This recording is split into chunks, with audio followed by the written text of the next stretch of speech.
What's up, weirdos? Good morning. All right, we have a new spaces from Myria covering their AI ZK proofs AI installing trust in our robots. So we're gonna have a listen to this, guys. I will step back. I'll be listening in the background, but we'll have this play. If you want the latest and greatest on Myria updates and you do not have X, here is your opportunity to stay up to date on what's going on. So without much further ado, guys, quick shout out as always to the channel sponsor, Decent Biometric Wallet. Now, guys, if you want to get in early on these kinds of projects, get over to the Patreon. The link will be in the description. If you do not have an exit strategy or an exit plan put in place, get over there. We will help you devise an exit strategy. Pick your exit price points to make sure you get out of this market with your profits intact. Learn how to identify where liquidity is in the markets. Learn how to succeed in this space. Let us give you the tools to do so. The link again is in the description. Absolutely, guys. All right, let's get right into it without any further ado. It is about 48 minutes long, so get your popcorn, listen up, guys, and I'll see you guys later today. Okay, well, I think our nice music stopped, so we can probably set up to get started. I see some people spilling in.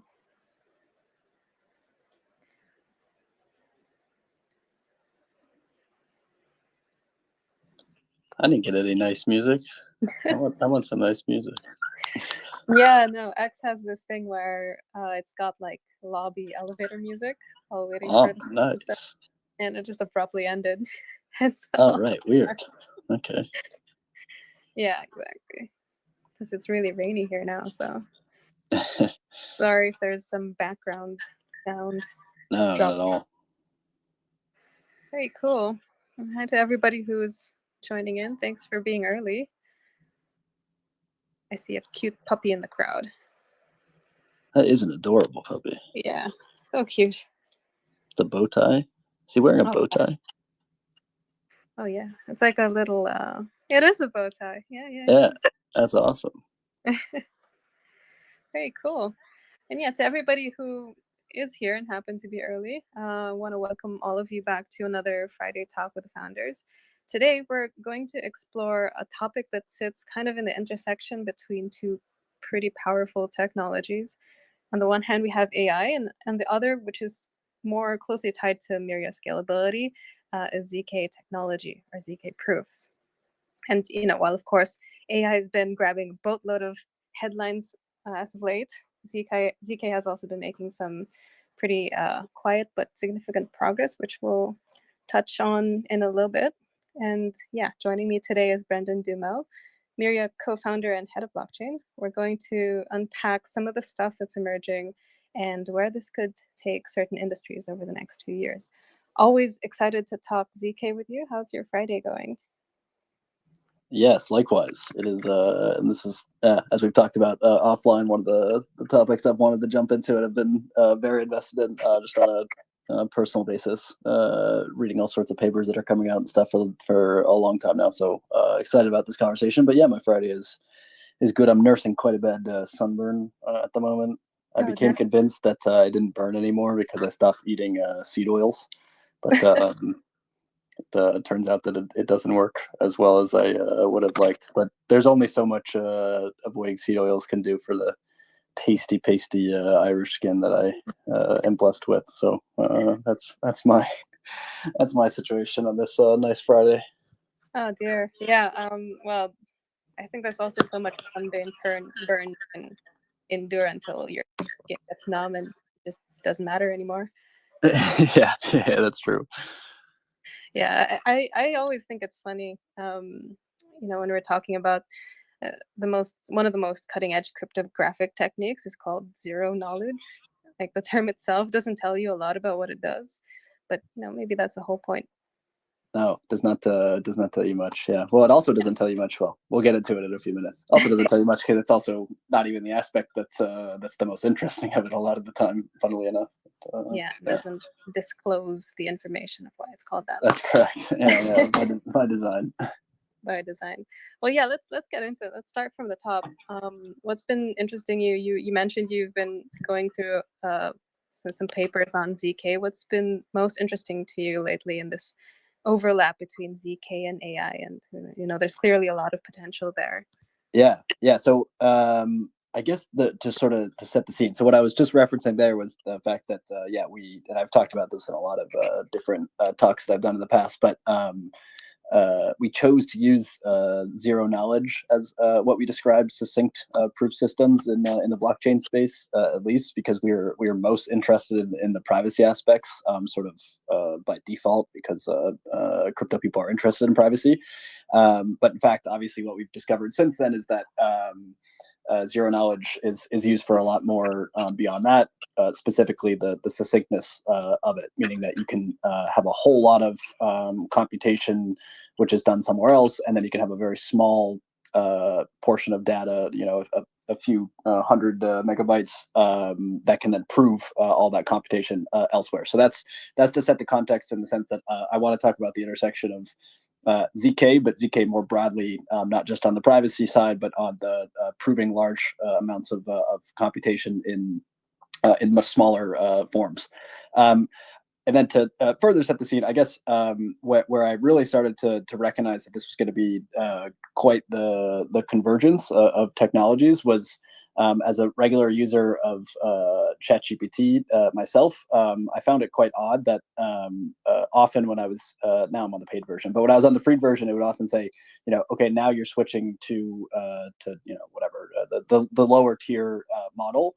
And what I found interesting about that was that there was often no way to really know. Of course, that's just a user interface thing from OpenAI. They could just make it more explicit about what model I'm calling on the back end. But the point is that when they respond, when I put in, what's the weather like today or something like that, and they respond, there's no way for me to know with certainty which model they used to make that claim about what today's weather is. They can tell me within the window that we used 4.0 or whatever they used, but they're just doing it on their servers, and then they're pushing out the results after the inference, and they're claiming that a certain model was used. That's something that I noticed just as a not in the blockchain realm user of this technology. And I said, okay, that's sort of weird, because this is it's relatively low risk that there's some disastrous thing, or that they're lying to me, and I don't really care which model I'm using. But in more sensitive use cases, you could already see why this would be a problem, not knowing for sure which model was actually run in order to get your response.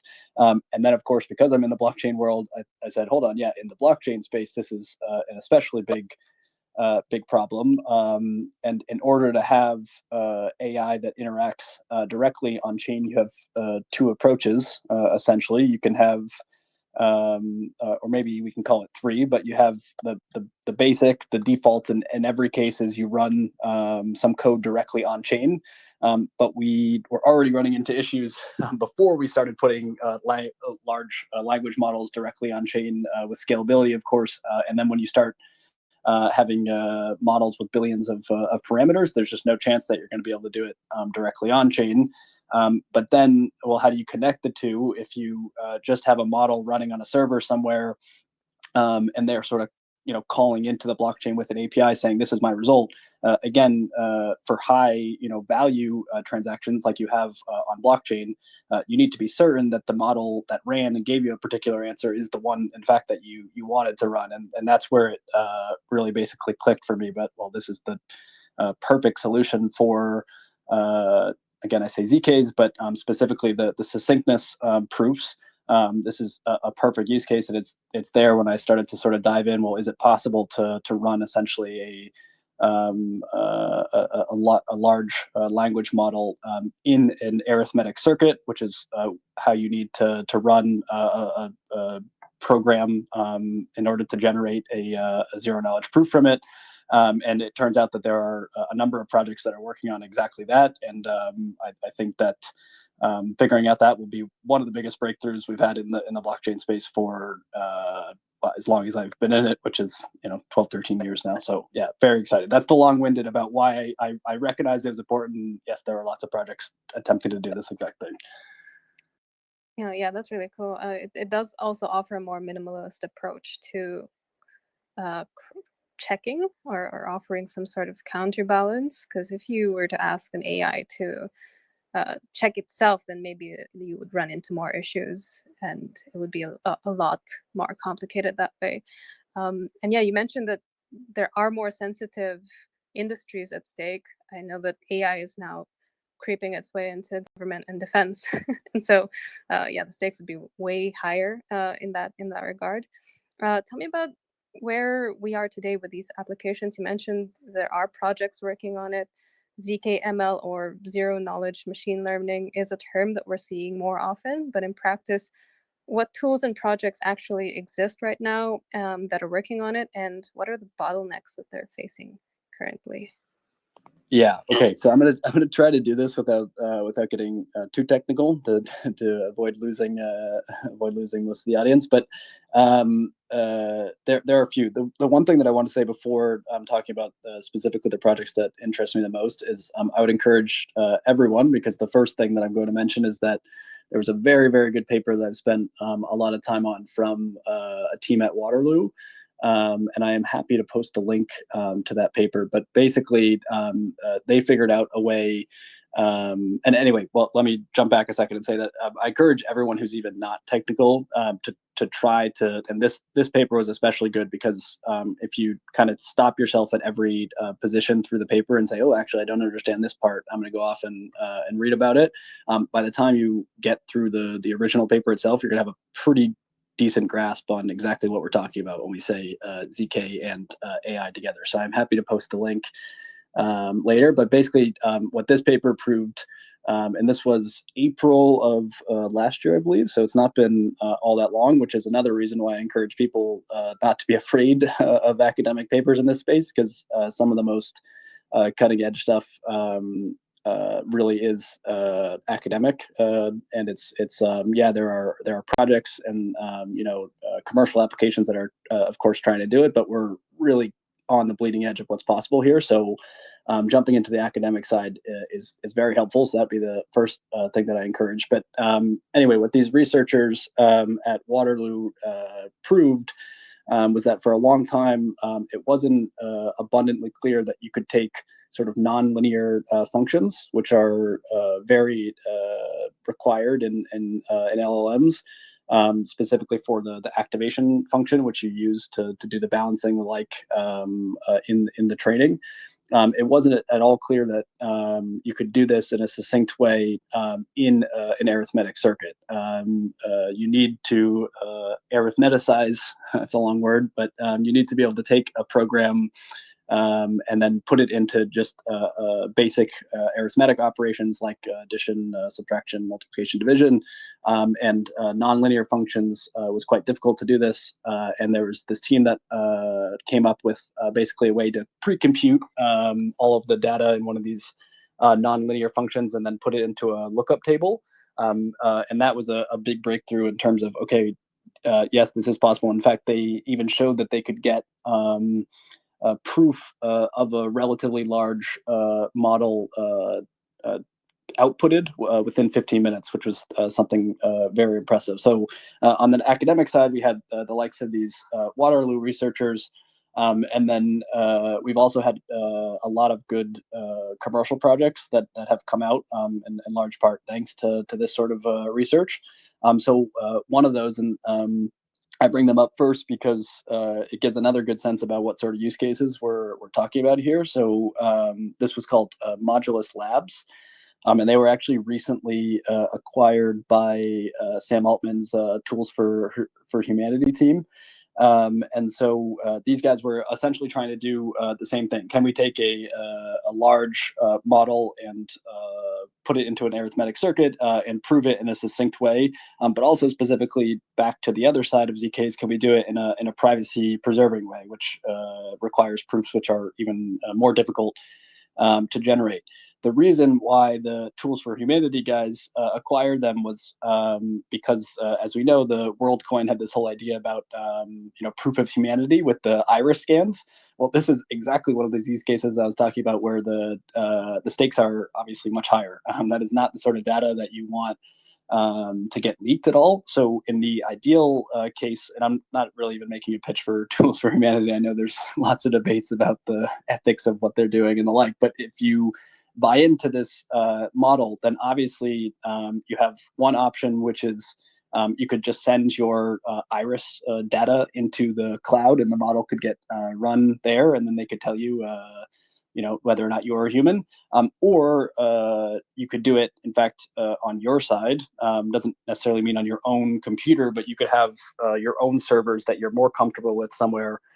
You run the model that checks whether or not your iris data that you sent in proves you're human, and then instead of sending all of that, you would be able to send just a proof that in fact this specific model ran and you are at least according to the model, human. So that I think gives a good sense about the gravity of the types of use cases that we're talking about. There's another very interesting project that is called Risk Zero. What's quite cool about them is, for those of you familiar with the Stark ecosystem, Starkware developed their own language called Cairo, which is very cool, and it's a simple way to be able to generate arithmetic circuits. But not a lot of people know Cairo. What's cool about Risk Zero is they're creating a new sort of virtual machine, which allows you to write in sort of traditional languages. Specifically, Rust is the language that they're focusing most on, so that you can write an LLM directly in a language like Rust, for example, and then have the environment directly into arithmetic circuits, as opposed to using another language that not, as of yet, all that many people know. So that's another very cool project that I encourage people to take a look into. And then the third of four, I know I'm rambling a bit. Maybe we can post up some notes of different projects that I've talked about for people that are trying to get into this and learn about what's out there. The third of four that I'll talk about is very cool, specifically because it's using the technology that we at Myria use, and that's a company called Giza. So Giza is sort of another approach at what Risk Zero is doing, except that they're using Cairo and they're using Starks. So the idea is that they can actually take normal model code written in frameworks like PyTorch, for example, and then they transpile it into they take it into an oh gosh, I said I wasn't going to be too technical, but in short, they transpile it into Cairo so that it can eventually become a provable program, as opposed to something which is quite opaque and more difficult to prove. So those companies are all doing relatively the same work, or they have the same Risk Zero, slightly more generalized, but it's the same idea that it's hard to make programs into something that can be provable. So those are the tools of making it slightly more easy for programs like LLMs to become provable. But the other aspect of this is that you need, of course, the programs to be provable themselves, but the proving itself is also quite computationally intensive. So there is a project called Succinct, which has set up sort of a decentralized proving network where provers sort of compete with each other and can offer pricing. So they can say, okay, yeah, we see that you have your model, which is written in a language that that we can prove, either using something like Giza, where it can get transpiled into Cairo, or it's using Risk or whatever, but we're willing to prove it for you, and here's the pricing. The nice thing about that is the ideal use case that I was talking about, where taking the iris example again, if you want to be able to do this yourself, you need to have access to provers, which is not going to be something that you just run on your local machine. And so creating sort of a competition between provers about who can offer the best process and who can do it in the cheapest fashion and the like is really going to encourage us to make excellent strides in that way. And yeah, I'm quite looking forward to how much they progress. So proving in a competitive fashion, which allows for cheaper and better proving for people that want to do that themselves, and then all of these projects that are making it possible in the first place to prove large language models. Yeah, I remember encountering Giza's website. It was pretty. They have a pretty cool website. They have a very cool website. You move your mouse around and the yeah, like, things change. yeah, the thing it like floats around your cursor. It's quite nice. They obviously did a lot of programming there. But yeah, do projects like Risk Zero sort of solve the fragmentation that you would get from trying to squish together smart contracts that are trustless and maybe coded in a different way with highly centralized technologies like AI, which is largely owned by companies like Anthropic and OpenAI, and maybe are like a different breed of technology? Does that sort of bridge the gap and make it more possible for them to work more harmoniously? Yeah, I would say a little bit, especially in the sense that a lot of the sort of like core models that we're talking about, Anthropic and Gemini and the others, they're probably going to figure out on their own ways for them to prove in sort of very bespoke fashions, ways for them to prove their models. But what's nice about allowing sort of general purpose, PyTorch model programming to then be provable is that, and we'll get into use cases in a little bit, I'm sure, but a lot of the times, especially in the blockchain world, you probably don't need a model that can respond to everything. It's probably very specifically, perhaps it's you need the model to be able to respond to a contractual dispute, or you need the model to be able to analyze gameplay and make a decision about who is the fanciest, or who had the best, little things like that.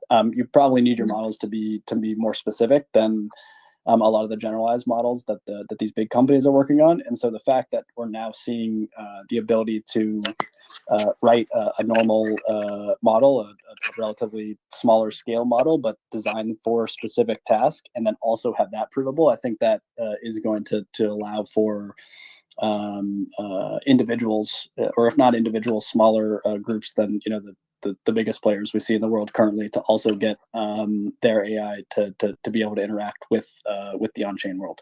So definitely, yeah, it's a good question.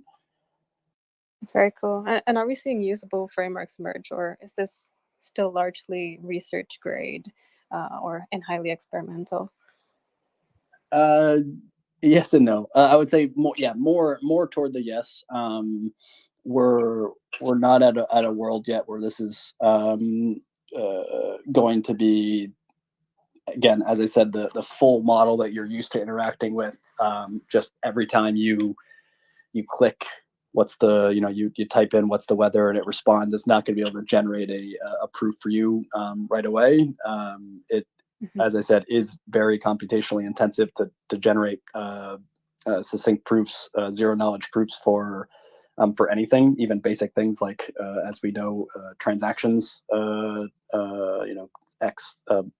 Bob paid Alice X amount of money. Even that's decently difficult to prove, and that's why we do so many transactions on Myria's platform before we then prove them back to the layer one, because it's computationally intensive. So sort of like the biggest models, which are very generalized and are going to be able to interact with the blockchain and sort of abstract and undefined ways, I'd say we're still sort of a little ways away on the research front from that.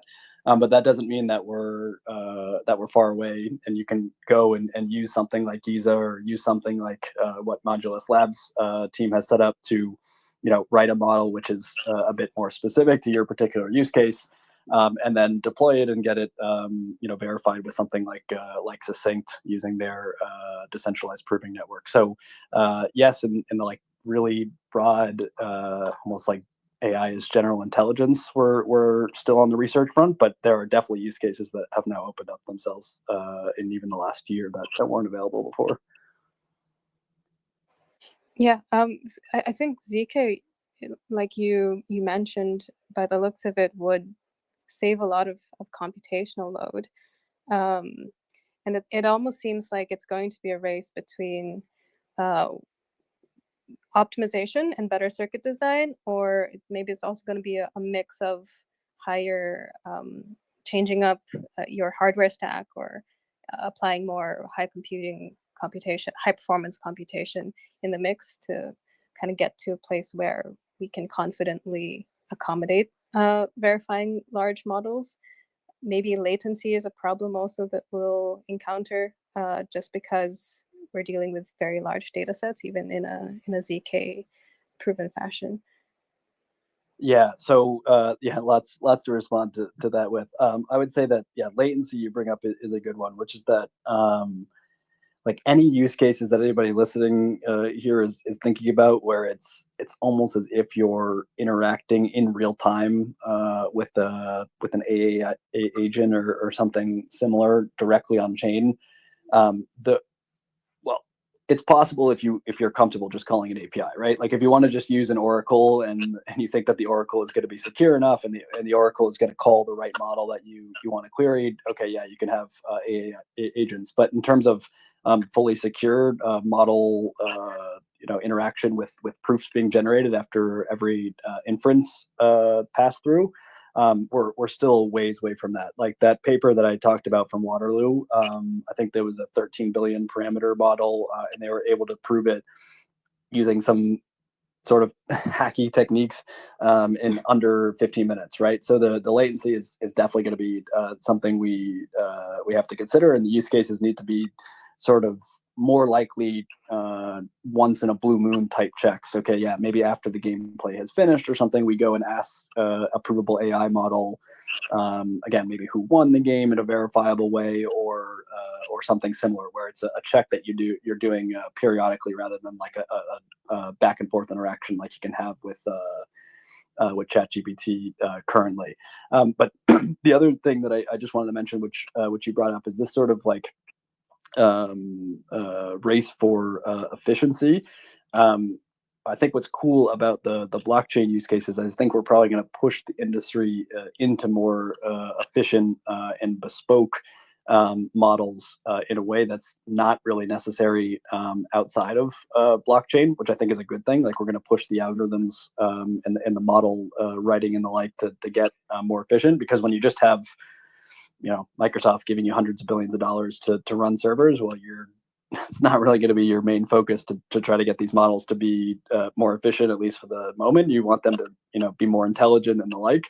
But with blockchain, we have that requirement from the beginning. If we want it to be at all relevant in even some use cases, then we're going to need it to be fairly efficient, so that it doesn't cost a ton of money in order to generate a proof about, again, as I say, who won the game or something similar. So I like already the direction that I've seen the sort of blockchain specific use cases and the privacy use cases push the academic research on this. And I think we might end up with a better AI globally because of what us blockchain people are pushing it to become, which I find quite fascinating. Yeah, I really like what you mentioned about the gaming use case, because it tends to differ across what sort of data you're dealing with. If you're dealing with text data, then maybe it's a bit more portable. But then if you're rendering something in real time and it gets fed to servers and that gets verified in real time, then you're really going to have something clunky. Is that sort of like a testament to how localizing these ZK proofs, and like you mentioned, in a very succinct way, and then maybe just submitting it to L1 or the settlement layer at a later state when everything's been compiled and neatly packaged at the end of, let's say, a tournament. Um, Maybe that's what you mean there by Yeah, compiling everything first. that's exactly right. Yeah, that's exactly right. And I've again talked about this. my philosophy on sort of L2s, even outside of just the AI use case, is that in fact, it's not really even, for interoperability and stuff, it's relevant, but specifically when we're talking about AI, again, sort of results from a model is making an assessment about some contractual relationship between two players in a game, or the results of a game, or something similar. It's not even strictly necessary that it gets sent back to the L1 if you know that it can be, right? So if the proof could be generated and you could incentivize a bad actor, that means that if everybody knows that player A won the game, and everybody also knows that model X could verify that player A won the game and prove that onto chain, then you could essentially continue without ever having to do that, because if somebody tried to take an action that was incorrect, they know that they would be punished, so to speak, for it on L1. So, but yeah, your point is exactly right, and I think we're starting to see this more and more, where the necessity to go back to L1 is only as large as is the doubt that it is possible to do so. I know that's a convoluted way of saying that, but the point is, even just having the threat of being able to go back to L1 and be able to prove the game, or whatever else you need to prove, is often enough to get people to behave correctly off chain. So it's much more of a security mechanism in a lot of these use cases than a sort of regular check-in that you must have. Yeah, it's probably too congested up there for us to want to go back and forth between L1 and L2. Right. Yeah, that makes a lot of sense. And going forward a bit, what are the ZK developments that you're most excited about in the next 2 or 3 years? Not just what's technically possible, but maybe a little more on what you actually think would shift AI and blockchain in practice. Yeah, so I think I've said enough about the technical side, and again, I will post some of the papers and projects and stuff that I've talked about for people that want to dive a bit deeper on the technical side. But I think on the use case side, they're related, but I'd say that the two, of course, I'm biased. I'm in gaming, so it goes without saying that I think one of the biggest areas that we're going to see advancement is in gaming. But in the other, and I think it's, and I'll get back to why I think this in a second, but the other that I think will be relevant to gaming is sort of contractual relationships. I could say legal, I think, is an industry, but I think it's going to be more than legal in the traditional sense, and that I don't know how many contracts that sort of already exist between counterparties are going to be, at least in the next few years, sort of ported over to a blockchain world. If you trust the state under which you're operating, and you trust that the judges are honest or whatever else, you're probably fine with that arbitration system. However, for a lot of cases where there isn't a sort of common arbitrational authority that the two counterparties agree on, right now what happens is you just don't engage in some sort of value transfer commerce at all. I think with AI, we're going to start to see this world where we can in fact have AI act as the arbiter on particular contracts. So you can imagine this in international trade. That's a very obvious example, because unless you want to go to the international criminal court, there's not often an arbitrational authority that both parties trust. So I could get into that use case more, but I think back to gaming, this is going to be especially relevant because gaming is global by default, and as more and more of our lives become gamified, but also as more and more of what's in the games have value, right? The NFTs have value, but also you've spent a lot of hours. The stuff that you've acquired in the games, you would like to know for sure you're going to maintain them and the like. I think even contracts that we do with in-game, so you can imagine sort of an open world type thing where you want to tell an additional player, hey, if you do this task, and you can be quite complex about it, I will give you, X amount of dollars or something like that. Obviously, you're not going to write a real world contract, which is enforceable under U.S. law if you're doing this sort of engagement with somebody within a game. Which okay, that makes sense, except that without a different arbitration system, you're just not going to be able to transact at all, especially if what you're interacting with in game now really does have real world value. And I think that's where we're especially going to see AI come into the picture, is that you could say to somebody else within the game, hey, here's exactly what I want you to do. You would say to the AI at that exact same time, this is what I want this individual to do. Please monitor the gameplay for the next 20 minutes or maybe even 10 days or whatever it is. And if they do it, I owe them the money. If they don't, I don't. And you could actually have the model run outside of the game, outside of the chain even. It could come to a decision about whether the terms of the contract were met or not. And then it could automatically trigger payment from my side because you completed the mission or whatever contractual terms we came up with. That is never something that we were going to be able to do without a sort of fuzzy logic type machine like an LLM. It's just too difficult to put all of that logic directly. If X happens in game, then what? It becomes quite complicated. But if you can just describe it in words. And we now have a model that can understand these words and then can evaluate whether those contractual terms in those words were met or not. I think that's where we start to see in-game economies like we've never approached seeing before. And I am very, very excited about that. And then the last thing I'll say about that is just that what I think is also cool is that as we build that out in the game space, because, as I said, you're not able currently to do these contracts in a game under U.S. or some other state's law. I think we'll start to develop a way to run a real economy in the game that can then start to be exported into other use cases in the real world.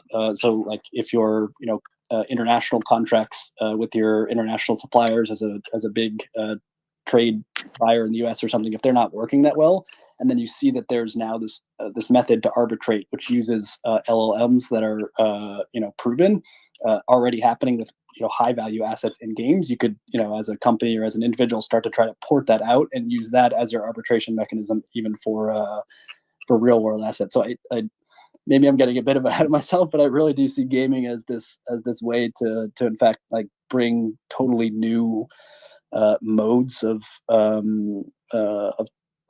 essentially of politics, right? Of how contracts get enforced. I see gaming really as becoming the bed for that, the like test bed, and then it spilling out into the real world. So I'm very happy to try to be this test bed, even in some small part at Myria.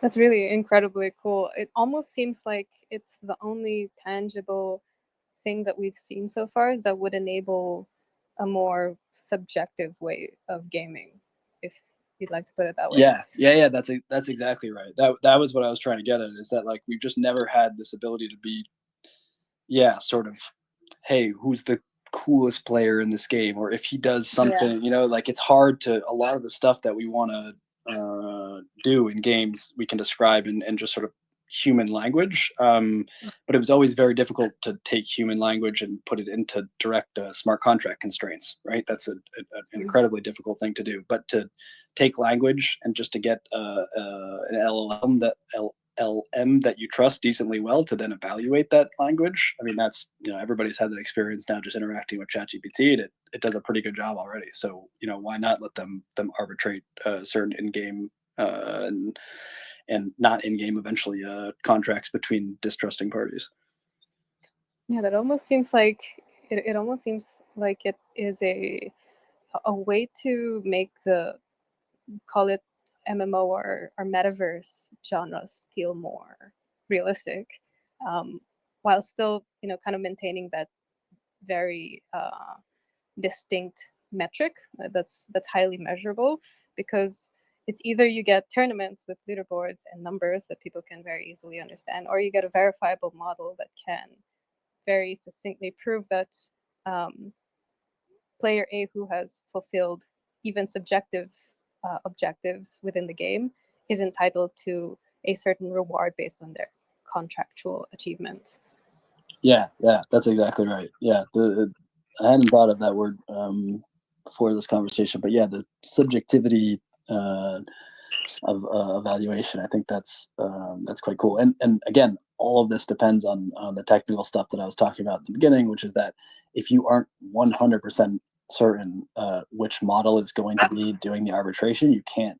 It doesn't work, right? Like you can't in the contract say we're going to have a call to an API that asks some other company's model whether or not these contracts were successfully met, right? Because you have no idea whether or not they're lying about the specific model that's being used. You need to know, especially when this starts to be quite high value, you need to know the exact model, and you need to be able to test it yourself beforehand to know that it's going to be a model that can effectively evaluate the situation that you're considering entering into a contract about. So it really does all depend. All these crazy futuristic ideas do depend on the researchers at Waterloo. Yeah, and until, like you mentioned, until private companies are able to verify their own models in, as you put it, in a bespoke way, then we're really just bound to trust that what they're feeding us is their brand of black box that they say it is, right? Like it's GPT-4, it's GPT-3, but there's no clear difference unless you're basing it off of how long the responses are. Yeah, but even that, all of that can be fudged, right? And like like sometimes it seems quite abstract for like why you would need such, like, are these companies really going to lie in order to change the outcome of a game or something? But it's like you can quite quickly imagine a world where, who knows, maybe that there's a huge, very complex multi-party contract happening in some online society where the U.S. government does not want it to happen like that, right? Like maybe the wrong side won on this contract, but it all depends on ChatGPT's analysis of the situation to determine who gets the funds. There's very easily a world where pressure is put on OpenAI, and they respond with a response from a model that wasn't at all the one that the contracting parties agreed with at the beginning. So I think it is very important. And a sort of related question: do you have an opinion on which industries would adopt this technology first, based on maybe their resources or the actual need for it? Common industries that come into mind are places like healthcare or finance, or maybe they are not ready yet to put patient information that's usually confidential on the line of ZK won't disclose your data. Yeah.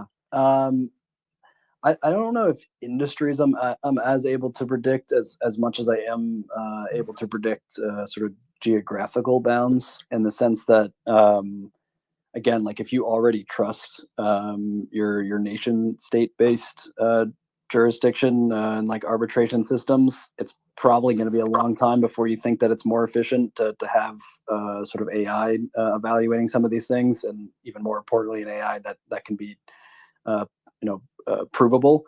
So I would say like geographies where a lot of commerce that could be happening, especially commerce in the digital realm.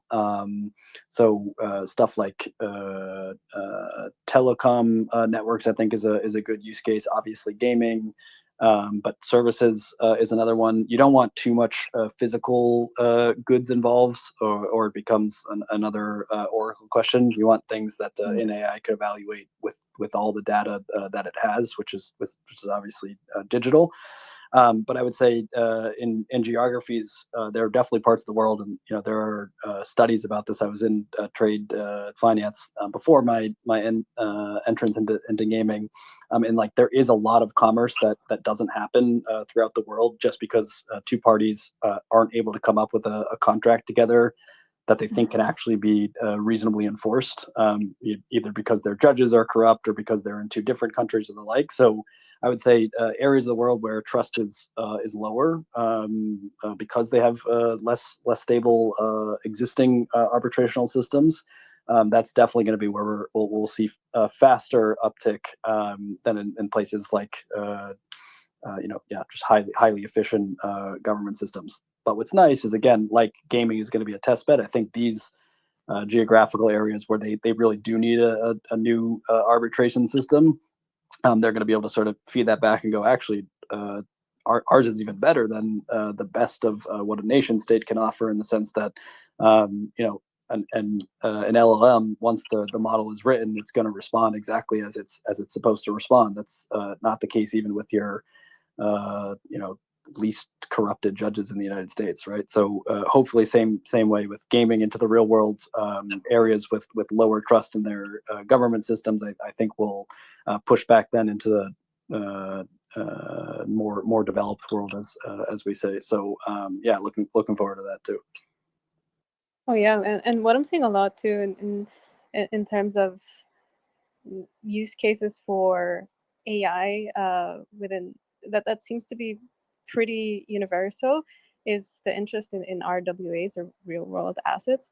But there's always that tension between people who want to tokenize their assets but aren't necessarily too keen on the whole public ledger. People can track wallets linked to people and therefore track people's identity linked to assets in the real world. Could pose some security concerns that I wonder if you think ZK can lend a hand in. Yeah, 100%. I think how much AI is going to be beneficial for that, I think, is a separate question. But certainly we have all and more that we need on the privacy front from ZKs in order to be able to do that now. So that's it's a huge concern for RWA projects, and I think it's definitely something. ZK alone, potentially with the addition of AI in some capacities, again, in the sense that you could just offload a lot of the what even currently exists as on-chain stuff onto an AI that just sort of makes the calculations and then proves it. AI is probably going to play a role in that as well. Yeah, really exciting stuff. I'm excited to jump into the paper. Where can we find? Do we just search Waterloo study on ZK and AI? Oh, I was muted. I actually have the paper pulled up here. Can we post, like, how's this? Yeah, we can post in the comments, right? Yeah. Let me post it in right now. Hold on. Oh, good. Yeah, I mean this. If you could get through this one paper, and like every time you get stuck, you go and look up that particular part that you got stuck by, and then you come back to this original paper. By the time you understand genuinely everything in this paper, you're pretty dang close to having a good grasp on the cutting edge of the base technology that we're talking about here. Very cool. Here. Yeah, and this has been. I'm out of questions from the fishbowl, but this has been really insightful so far. I mean, we've looked at a lot of aspects related to ZK and AI, maybe ways that people haven't really thought about to begin with. Certainly, things that I haven't thought about before. So yeah, I really appreciate your time that you've taken to join this session.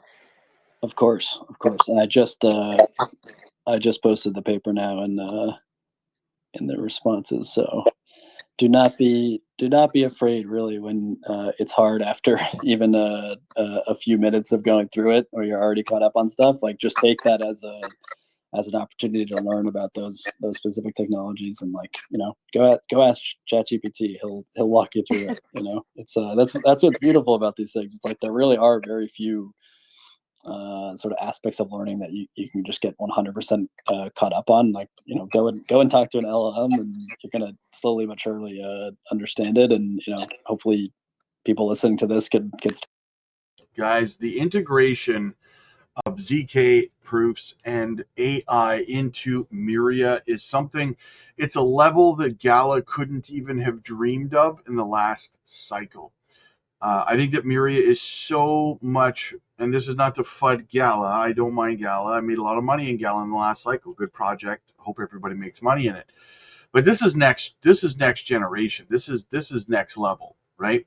So I'm super excited about Myria, guys. I hope that you guys are too. It's a phenomenal project. Hopefully you guys got something from this. Hopefully it makes you excited, gets you jack stacked and fanny packed. Like I said before, guys, if you want to get in early on these projects, if you want help understanding this kind of stuff, if you want help learning how to do research, how to devise exit strategies, profit-taking plans, micro cap gems, daily altcoin picks, passive income opportunities, a massive community of thousands of people, exclusive Patreon only live streams with special guests, Max and Rule Black, and so much more, guys. Check it out.